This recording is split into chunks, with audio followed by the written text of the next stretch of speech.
What's up, everybody? Let's talk about some swords, shall we? So, everybody's been showing off their new HSTSs and making me crazy jealous. Until I get one, I'm just gonna have to show off ones I have, you know. The topic of this video is gonna be my two swords. You know, I've had them for a little over a month now, swung them around a little bit, did some work on them, fixed the saya on one thanks to Adam Novath. Come to find out, he doesn't live too far from me, so I think he's about 2.5, 3 hours away. Well, it'd be cool to go see him sometime, but hopefully you guys can hear me all right. I got the heater going out here. This is my dojo, place where I throw when it's freezing cold out, you know. There's a couple topics I have. I have some questions for all of you sword owners. I guess first thing I want to do while it's still on my mind is I want to show. I sharpened both my katanas with the Work Sharp 10 Onion Edition, and just today I saw an older video, a freestyle swordsman, and he was using a belt sander to sharpen his, and it's basically what I did. You know, it's not as big as his, but the Work Sharp is a slack belt and it uses a convex edge. Now, Eric had asked me if it puts a bevel on the sword. That is questionable, because you can see where I sharpened it, but is there a bevel? Kinda. I don't think I'm gonna have the right lighting out here, man, Seth. So you can definitely see the edge where I sharpened it, but you could also see those lines. That's where I got into it with the higher grip or lower grip belts, because I was trying to keep it convex. Wow, you can really see it in here. I'm right underneath my light. So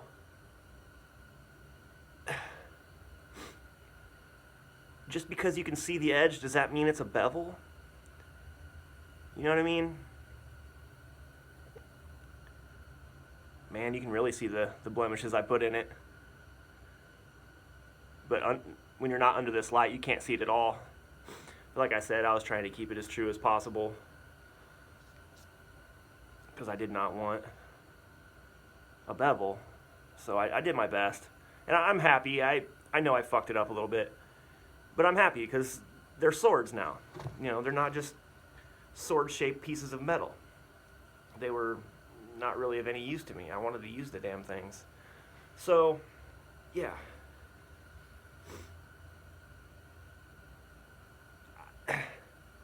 It's questionable, right?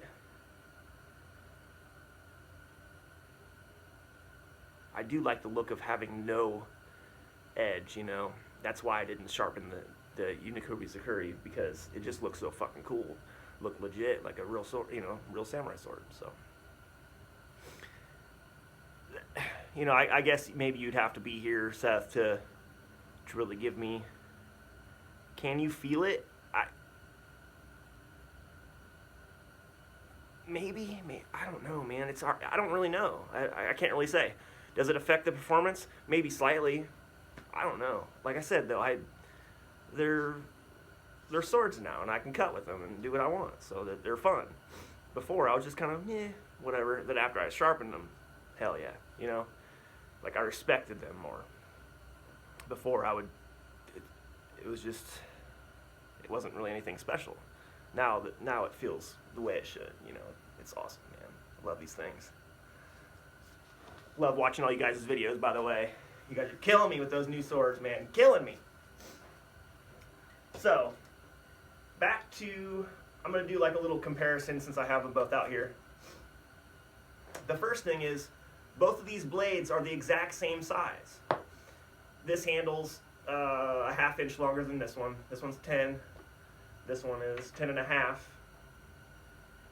So, they're the same length blades, but look at this. This one is about 2 inches taller. Why is that? Because this saya was not meant for this sword. I'm pretty sure that they just slid this in here and sold it, you know, to me. It was the one in the pictures, I'm pretty sure. But there's like 2 inches of nothing down here. 2 inches of nothing. And the next thing about the sayas is I like the look of this one better. It's got that raindrop texture to it. And it looks overall better. And it's strange because I know this one's cheaper, the saya. It has a, like the weight to it. But man, like when I first got this one, it was a tight fit. Then I polished the hibaki and, oh dude, it's smooth. It is wicked smooth. I mean, it fits in there pretty good. It will come out if I give it a couple shakes. But man, it fits smooth. Like this saya was made to fit this sword. It's smooth, man. Even though it feels light and cheap, this one feels so much better than the Unikubi Security saya. I don't know if you guys remember, but when I first got this, it was loose, man. It would just fall out like nothing. It was like throwing a hot dog down a hallway, man. And Adam Novoth, I hope I'm saying that right. He helped me out, answered a few questions, and my dad is a woodworker, so I went and got some, I believe it was maple veneer, and I fixed the Koiguchi, and it is tight now, really tight. Like, I mean, remember that? I don't know if you guys remember that video, but I got some moisture on the sword, and it was that cold out that day that it actually froze for a second. But it's in there, man. It's in there. But man, it being so long, it doesn't feel right. It doesn't slide in. I don't know. It just has a totally different feel than this one. This one is fucking smooth. Made for this one. This one, it just kind of rattles around in there. You know, it's tight right here, but as soon as you pull it out, maybe 1/8 of an inch, it just rattles around in there. It just sucks, man. You know what I mean? It's not made for it. Don't like that. Dude. You know what I mean? Hear that sound? It's different, right? The other one sounds plastic, almost like my Ieto. I know that now. Made by Musha, and that one's plastic. What else? Oh, so as you guys know, the Ito came unwrapped on both of these. Well, this one the Kasha just started to come undone, and I just gave up on using it altogether. But this one literally came unwrapped, and so I tucked it down in there the best I could, pushed this up in the Kasha up in there the best I could, and then I put super glue in all the corners. Now, someone had mentioned, I can't remember who exactly, someone had mentioned that the super glue may cause, you know, a texture difference, and I understand that, but I only put it in the corners and inside the diamonds where the Ito touches the Samegawa. Is it a permanent fix? Hell no. Can I use the sword now? Hell yeah. So, that's all I really care about. This is a cheap one anyway. They're still fun as hell.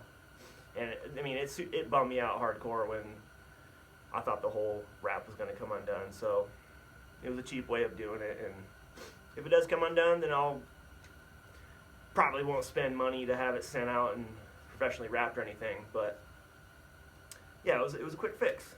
See, what other questions do I have for you guys that are more experienced? Okay, one of the questions is, I just got done watching Ken's recent video, and he's out in the rain, swinging a sword around, cutting mats. And that was an awesome video, by the way, man. I really enjoyed that. I literally just came out and recorded this. So, my question is, how much water can you get on your Suka without having to worry, you know. I mean, I'm sure a little water isn't going to matter, but what if you get it really wet? What is the proper procedure for drying it and making sure that the wood underneath doesn't get damaged? Do you have to take the suka off and dry it that way? Is that the proper way? Or, you know, I'm sure you just try not to get it too wet anyway, but then the other question I have about water is, when I'm watching Alex's videos, Bushimater, I notice that you don't always, and some other people as well, you don't always wipe your blade off before you put it back in the saya. Now, I understand that you can wipe the blade off when you're done. My question is, do you have to worry about the water moisture getting inside of your saya? And if you do, and if that is a problem, because I always coat I don't have proper oil yet, so I use WD-40, and I know that dries, but I always coat my blades, clean them up before I put them away. What else? Oh, yeah, something else I noticed about the Unikubi Security is the Suba. Yeah, it doesn't do it when I swing it or cut with it, but yeah, that's something that kind of sucks. And I know that I could probably fix that, get it, you know, punch it and make it fit tighter or whatever. But I haven't gone through the process of taking off my sukas yet. I'm a little wary about doing that just yet. Man, I know I had some other questions. I forgot to write everything down. Anyway, I did the same thing with the super glue on this one, and this one's nicer cotton, so I was able to get the super glue down in the diamonds better, and you can't feel it at all. So that's nice. And yeah, I just, it's more of a peace of mind. And I, you know, glued up these knots pretty well, and I put it all the way around the kashra and whatnot. So, but anyway, the last thing I want to say is, I got a surprise for you guys. Ken, I got a surprise. The video is coming soon. I blame all of you, but in a good way, you know what I mean? Anyway, I have to wait for that video. Yeah, until next time, later everybody. Full Tan Clan, danger out. Peace.